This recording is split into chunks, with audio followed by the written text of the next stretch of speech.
Let's begin with something tender, delicate, and entirely inconvenient.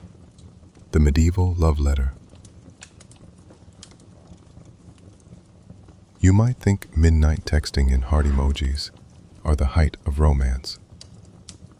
But in the 12th century, the ultimate swoon-worthy move was dipping a goose feather quill into ink and composing a handwritten sonnet, preferably in Latin, expressing your burning admiration for someone you weren't technically allowed to speak to. That's right, actual conversation was often frowned upon, but poetic longing through parchment, that was fair game. These letters were usually filled with flowery metaphors, borrowed lines from troubadour songs, and the kind of language that would make a Shakespearean blush. And just in case the words weren't enough,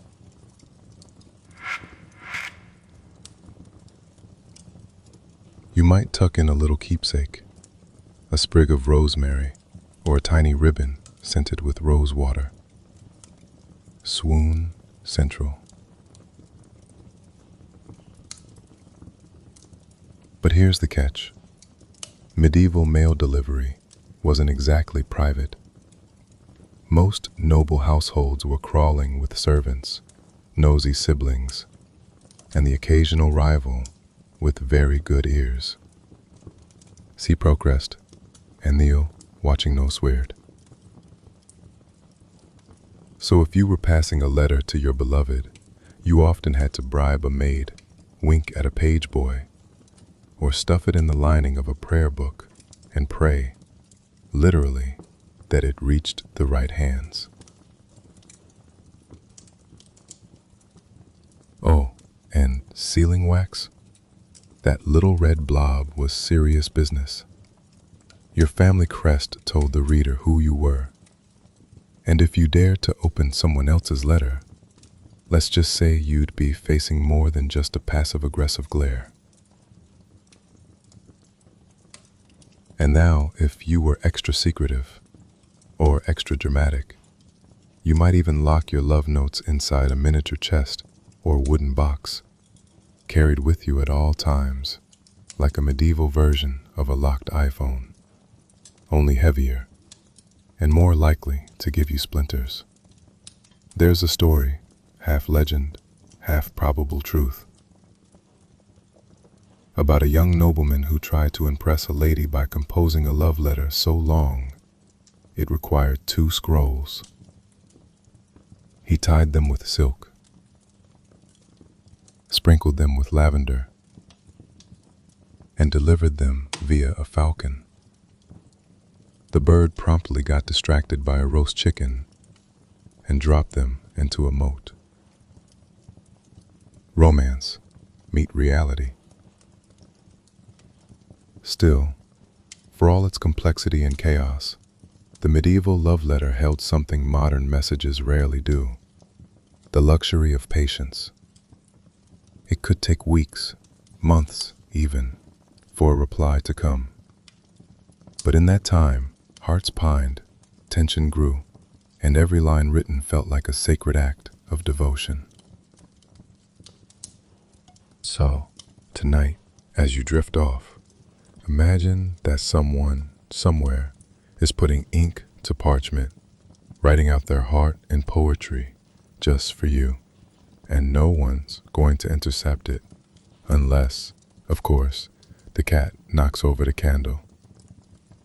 Let's turn the page and open the next chapter in this curious courtship of the past. You might assume that romance in the Middle Ages was all business.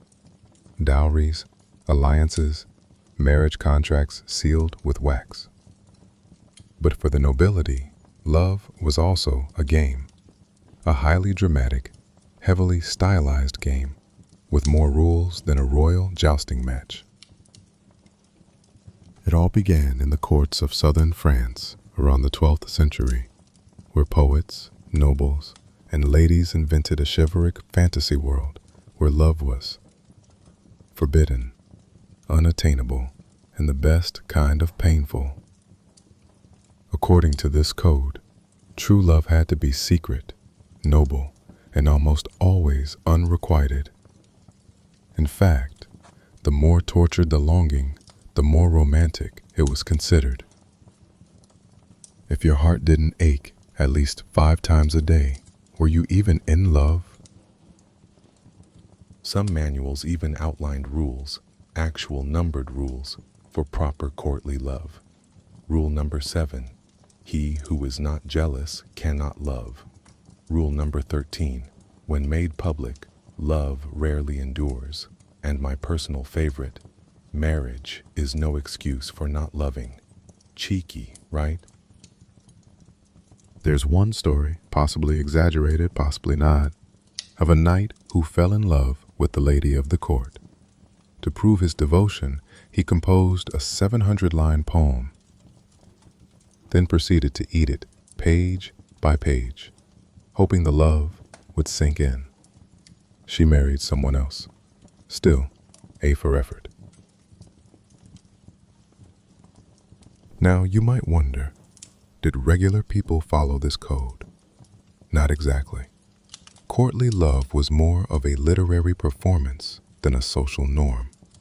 It was how nobles flirted and fantasized, like a medieval rom-com with a lot more armor and fewer happy endings. So next time someone says chivalry is dead, remember, chivalry was never really about opening doors. It was about pining publicly and poetically with no hope of success, and still calling it love.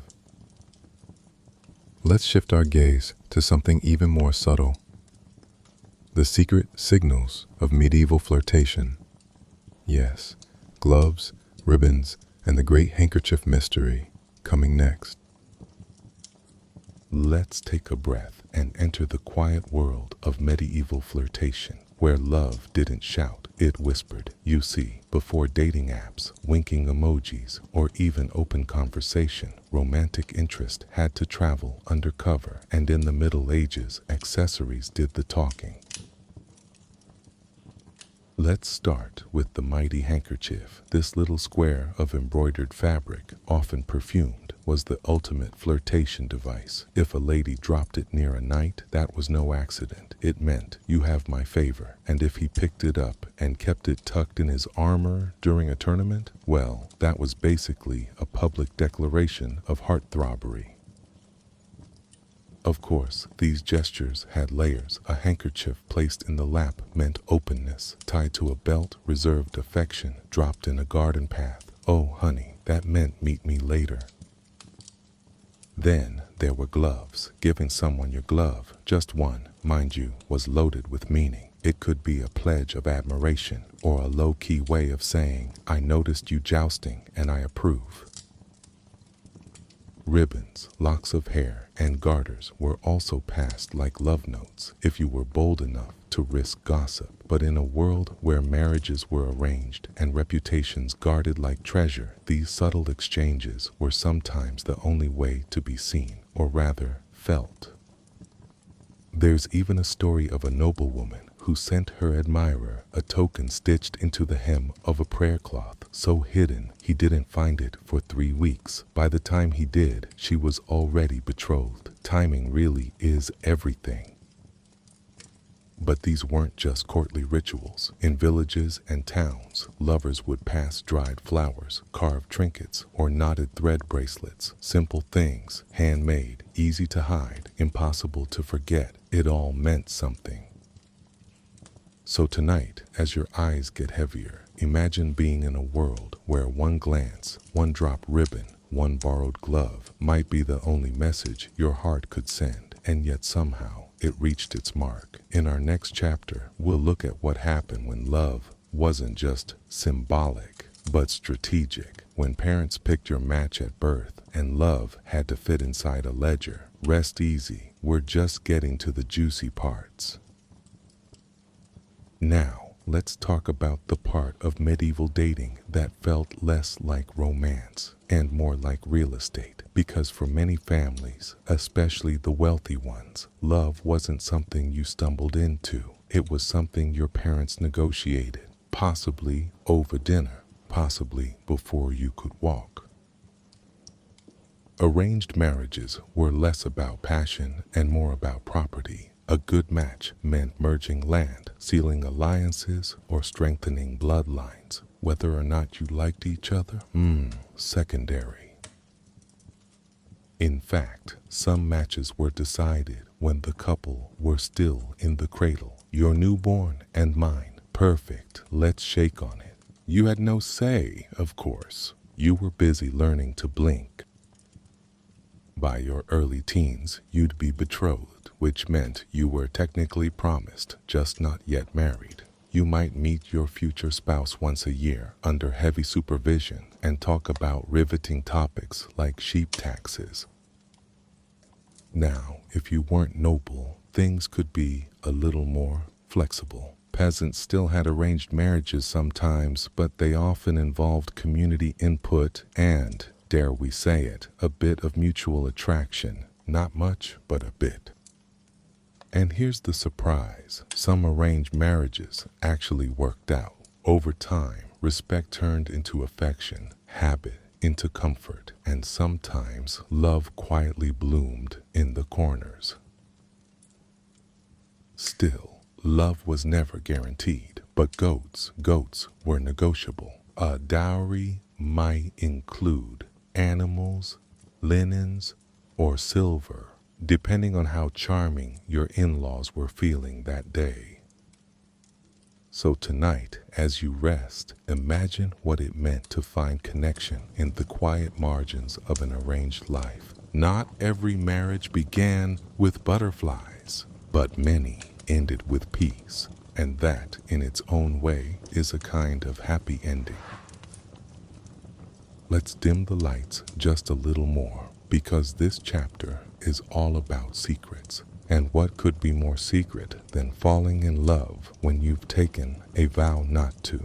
Welcome to the quiet corridors of forbidden love between monks, nuns, and those who were technically off limits. For monks and nuns, romantic love was off the table. In theory, celibacy was part of the job description. But as you may have guessed, human hearts don't always read the fine print. There are letters, dozens of them, smuggled under bread baskets, hidden in hymnals, words passed like whispers across chapel walls, because where love couldn't be spoken, it still found ways to be written. One monk reportedly fell in love with a nun he saw only during choir practice. Every Wednesday, he would arrive early just to stand in her line of sight while pretending to pray extra hard, divine focus or well-timed infatuation. Some of these relationships turned into long-lasting, hidden partnerships. Others were brief and whispered like candlelight in a drafty chapel, but nearly all of them carried the thrill of the forbidden and the danger of being found out. Punishments varied, banishment, confinement, even public penance, but more often the love faded quietly, not because it wasn't real, but because the world had no room for it.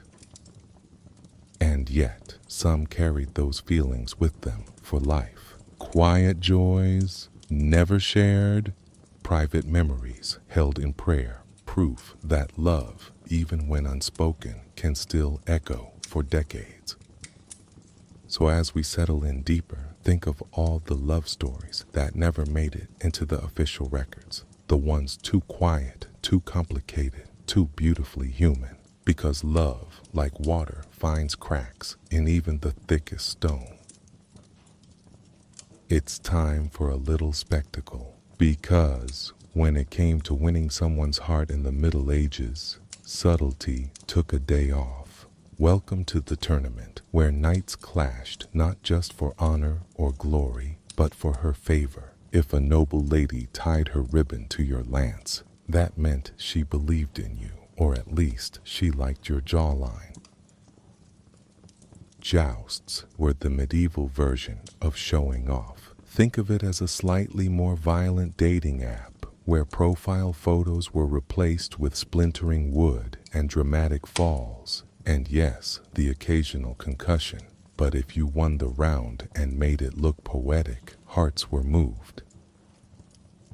For many nights, competing in a lady's name was more than just romantic. It was a public declaration, a gesture of devotion that turned whispered love into performance. Win or lose, everyone saw where your heart belonged, which admittedly was sometimes awkward.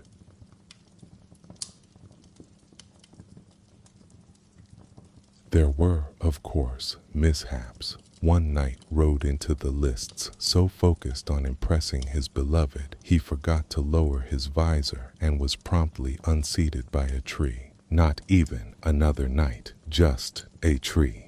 The lady reportedly applauded out of pity. When it worked, though, it was the stuff of songs. A triumphant knight receiving a flower crown, a stolen smile, a dance at the feast that followed. The tournament wasn't just about who could fight, it was about who could impress, endure, and enchant. So, as you drift a little deeper, picture that ribbon fluttering in the breeze long after the crowd has gone. The echoes of hoofbeats fading into memory. Because in medieval love, even the grandest gestures eventually grew quiet, like all things, with time.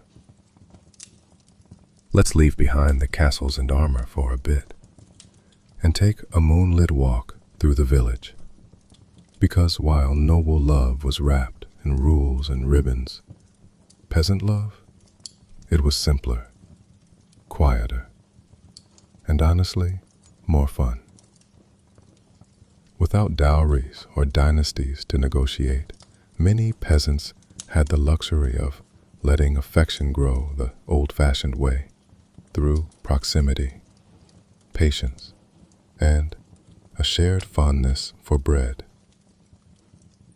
Marriage still happened young, often arranged by family or local matchmakers, but many couples knew each other beforehand, grew up together, saw each other in the fields, at the well, at festivals. There was no dramatic jousting, but there was comfort, familiarity, and the occasional flirtation over cheese. Flirting was far less formal. No need for poetic sonnets or elaborate gestures. A smile across the market, a joke while stacking hay, a handmade gift, like a carved spoon or flower crown, was worth more than any noble garter, and way less stressful. And then there were festivals, bonfires, May Day, celebrations that gave young people a rare chance to meet, mingle, and maybe sneak off under cover of music and ale. Parents looked the other way most of the time, as long as you were back before the bread rose. Many of these couples stayed together for life, not because they had to, but because they chose to. Their love stories weren't written down, but they were lived, in gardens tended together, in children raised, in silence shared after long, muddy days. So, as you settle into stillness tonight, picture that little cottage glowing against the dark. Inside, two people who found love, not through scrolls or ceremonies, but through the quiet magic of everyday life. No titles, no tournaments, just two hearts beating beside the fire. Let's wrap up our medieval romance journey with a little advice. You might think modern dating is confusing, ghosting, mixed signals, too many emojis, but trust me, medieval dating advice makes all of that look downright sensible. Because back then, if you wanted love to blossom, you might need onions, or bird feathers, or a specific moon phase. One popular remedy, wearing a sachet of rosemary, lavender, and oddly enough, ashes tucked under your tunic. Supposedly, it made you irresistible, though probably only because people stood far enough back to admire you from a distance. Or this: if a man wanted to win a woman's heart, one guide recommended plucking the feather of a white hen at dawn and placing it beneath her doorstep. No word on whether the hen was consulted, or the woman. Other advice was more emotional. Courtly love handbooks suggested that the suffering of unfulfilled desire was proof of true love. If you weren't dramatically pining, you weren't trying hard enough. So basically, medieval love was 20% romance and 80% theatrical sadness. And yet, hidden among the odd superstitions and questionable bird-related strategies, there was something timeless. Advice like, be honest, be loyal, love patiently, or, in one charming example, speak kindly, lest your tongue make your heart unwelcome. So tonight, as you drift off, hold this thought close. Even across centuries, love has always been a little strange, a little awkward, but also deeply human. And no matter the era, a kind word, a thoughtful gesture, and a bit of courage still go a long way. You've made it, slumber historian, through castles and cottages, scrolls and scandals, handkerchiefs and tournaments. Tonight, we wandered through the winding halls of medieval love, quiet, tender, complicated. And now, let's gently let go of time. Let the stories settle like dust in an old cathedral. Let your breath slow, your shoulders drop, and your heart soften into stillness. Let's remember what we discovered, softly, together. You learned that love letters once took weeks to arrive and carried sprigs of rosemary in hand-sealed wax. A ribbon could speak louder than words. A single glove could mean devotion. You saw how courtly love turned longing into poetry, and unrequited affection into a performance of elegance and ache. Knights pledged themselves with lances, and ladies dropped signals as gracefully as veils. You wandered through the quiet villages, where peasants laughed and danced by firelight, finding connection in the rhythm of their everyday lives. No titles, no scrolls, just the simple act of choosing one another, again and again. You stepped gently into the secrets of cloisters, where monks and nuns carried forbidden affection in letters no one was meant to read, but many dared to write. You saw festivals, feasts, feathers, and advice that would make even the most romantic soul raise an eyebrow. And yet, beneath the superstition, the rules, and the rituals, there was something constant. The desire to be seen, to be chosen, to give and receive tenderness, even when the world said no, even when you had no words. Love, in the Middle Ages, wasn't always grand. It was often inconvenient, complicated, sometimes deeply unfair. But it was also clever, courageous, and yes, still beautiful. So as your mind floats now, like a ribbon drifting through quiet air, remember that even in a time of stone walls and candlelight, people still searched for softness, just like you. You don't need a parchment or a poem tonight. You just need rest. And the knowledge that love, real love, has always found a way, even across the centuries. You've walked through time. Now let time walk without you. Close your eyes. Feel the weight of the covers. Hear the hush in the room. And let go.